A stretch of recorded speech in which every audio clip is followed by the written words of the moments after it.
शिव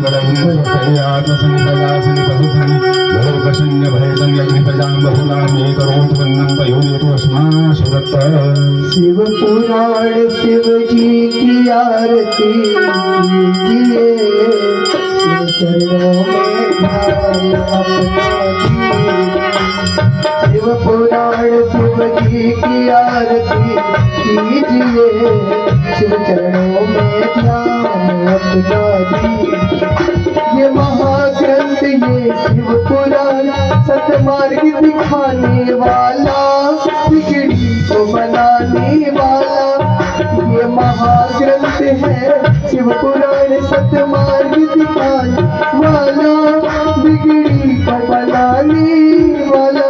सुनते सुजान करते हैं ध्यान, सुनते सुजान करते हैं ध्यान। शिव अमृत रस को पीजिए, ध्यान अपना शिव चरणों में कीजिए।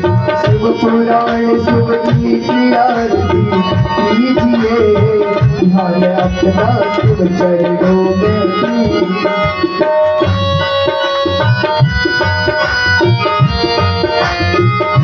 तो कामदेव ने कहा भगवान ठीक है मैं जा रहा हूं और मैं नारद को क्या करूंगा, तब से भंग कर दूंगा, क्योंकि कामदेव का कार्य ही बड़े बड़े ऋषि मुनियों को दगा देना है।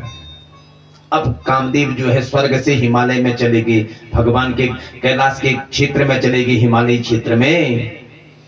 वहां क्या हो गया, लता कुंजम गुंजम दवदली भी अरविंदम चपलयम मरुत मंदम मंदाम नुदति पवना चातक कुली। लता कुंजम गुंजम, बसंत ऋतु आ गई। अक्षमय, वो समय नहीं था बसंत ऋतु का, कदुहनी ऋतु मालूम छो 6 महीने 12 कब कब 13 महीने हूं पत्ता चो तुम है अधिक मास। एक साल में 13 महीने भी होते हैं। कई लोग बड़े आश्चर्य से सोचते हैं 13 महीने साल में कैसे हो गए। हमारे यहाँ अधिक मास आता है, पुरुषोत्तम मास आता है, जिसे पुरुषोत्तम मास कहते हैं, उसको 13वां महीना कहते हैं। जानते हो ये अधिक मास क्यों बनाया? भगवान ने हिरण्यकश्यपु को मारने के लिए पुरुषोत्तम मास बनाया है, क्योंकि उसने वरदान क्या मांगा था, न दिन में मरूं न रात में मरूं।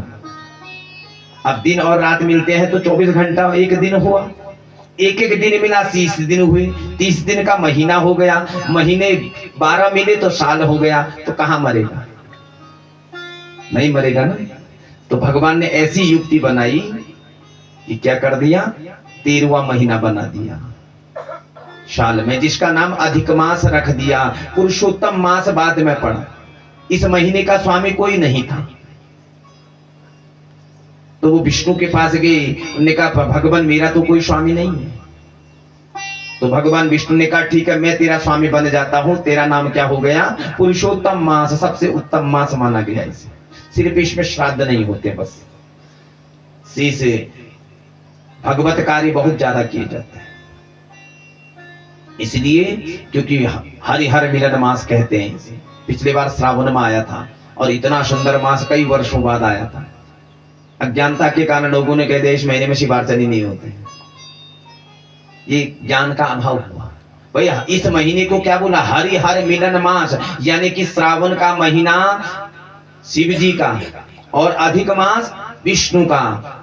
हरि विष्णु, हर मने शंकर, हरिहर मिलन मास। इतना उत्तम योग उस महीने में था।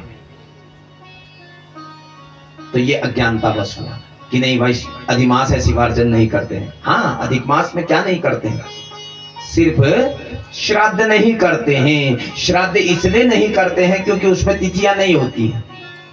अरे हमारे दादाजी आषाढ़ श्रावण में मरे, श्रावण शुक्ल पक्ष में मरे, लेकिन ये जो तिथि आई वो किसमें आई, श्रावण अधिक शुक्ल पक्ष आई। उनका अधिक थोड़ी ही है, उनका तो क्या है श्रावण शुक्ल पक्ष है। तो श्रावण शुक्ल पक्ष जब आएगा तब उसमें श्राद्ध करेंगे।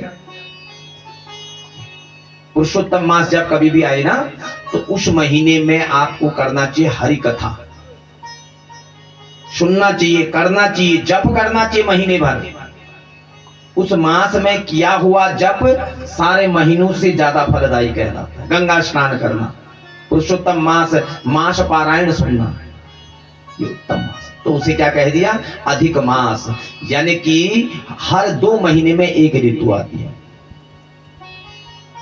जेठ आषाढ़ ग्रीष्म ऋतु। अभी कौन सी चल रही है? ग्रीष्म ऋतु चल रही है, लेकिन अभी पूर्ण रूप से बरसात नहीं आई है। श्रावण भादो वर्षा ऋतु। अब चातुर्मास लगने वाला है। पता आपको चातुर्मास कब लगता है? पता है आपको? चौमास कब लागू पत्ते छो नहीं मालूम? आपको सोना महीना लग गया चौमास? नहीं। जिस दिन हमारी कथा विराम होगी, पूर्णा होती होगी, 6 तारीख को, इतना अच्छा पर्व हम लोग ने चयन किया ना इस वक्त। गुप्त नवरात्र है और 6 तारीख को जानते क्या है? हरिशयन एकादशी। बड़ा पर्व है उस दिन। तुलसी लगुनी उस दिन घर में। और तुलसी कब बोते ये भी पता आपको? राम नवमी के दिन चैता में जत्ती बिटी टीवी लिया था वो मेरा दे दीदी है ये गांव में लगून छू। ऐसे नहीं लगाते हैं तुलसी को। कत्ती मिल गई के छू, आलतू फालतू पेड़ नहीं है वो, बहुत बड़ी चीज है तुलसी। वैज्ञानिक कौन जानते हैं इसके बारे में? धार्मिक तो चलो छोड़िए, धार्मिक तो विष्णु पत्नी है और पहले शंखचूड़ की पत्नी थी, बाद में भगवान विष्णु पत्नी बन गई, इसकी पूजा करते हैं। लेकिन वैज्ञानिक कौज क्या है इस पर? वैज्ञानिक तथ्य क्या है? विज्ञान ने इस पर रिसर्च किया कि आखिर हिंदू धर्म में, सनातन में इतना क्यों पूजा जाता है तुलसी को। तुलसी का ही एक ऐसा पौधा है जो ओजोन बनाता है। नाइट्रोजन, हाइड्रोजन, ऑक्सीजन, ये आवर्त सारणी है ना, टेबल साइंस वालों ने पढ़ी होगी, विज्ञान में आवर्त सारणी। तो उस सारणी में जो ये गैस है, उसमें एक ऐसी गैस है जिसे ओजोन कहते हैं। जिस सूर्य को हम भगवान कह रहे हैं विज्ञान के आधार पर, वह अग्नि का गोला है। और इसकी जो किरणें हैं ना, इसको हम रश्मि कहते हैं, तो ये पराबैंगनी किरणें कहते हैं। तो अगर सीधे सूर्य की किरणें धरा में आ जाएं तो ये वनस्पतियां सारी नष्ट हो जाएंगी, जला देगा, इतनी खतरनाक किरणें हैं। ठीक है ना? तो इसको कौन रोकता है पृथ्वी में आने से? ओजोन। और ओजोन बनाता है तुलसी। वैज्ञानिक दृष्टि ये है तुलसी। इसलिए धार्मिक नहीं तो वैज्ञानिक दृष्टि से तुलसी लगा लो, ओजोन की परत को बनाता है। हमारे यहां ऐसे नहीं लगाते हैं हर पेड़ को। हर पेड़ों पर विज्ञान का कोई ना कोई रहस्य छुपा हुआ है। ऐसे सामान्य मत समझो उनको, समझ गए? हमारे ऋषि मुनि बहुत बड़े वैज्ञानिक थे। आज का तुम्हारा केमिस्ट्री लैब और हमारे ऋषि मुनियों की यज्ञशाला थी। आज का टेस्ट ट्यूब बेबी होता है ना, और उस समय द्रौपदी हुई थी। कहां से? यज्ञ कुंड से अभिक्रिया हुई, आहुति दी।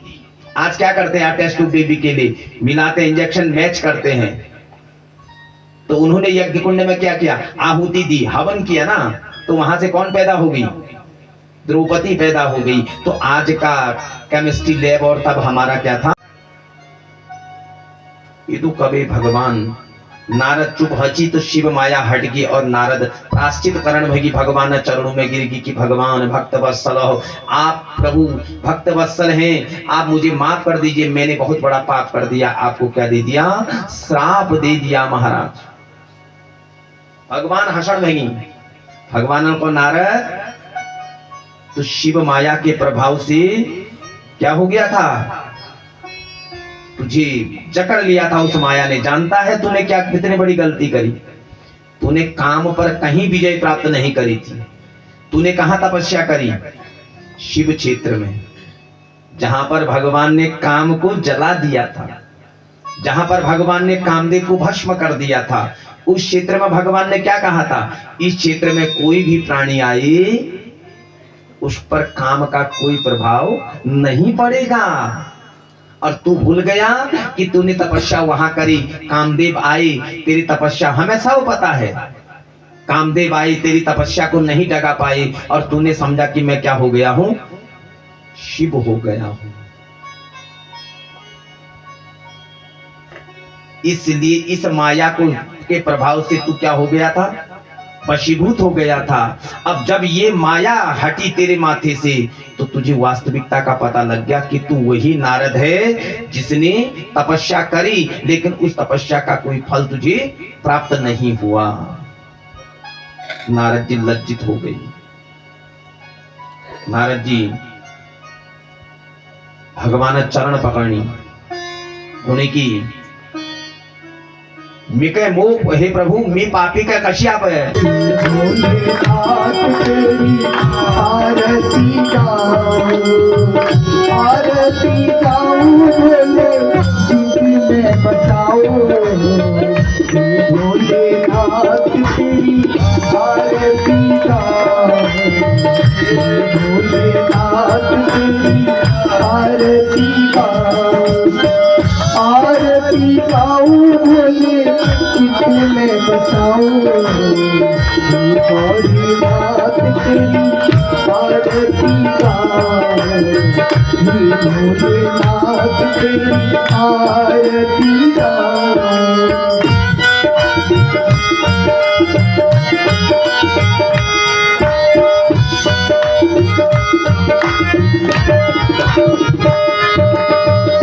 भागीरथी जैसे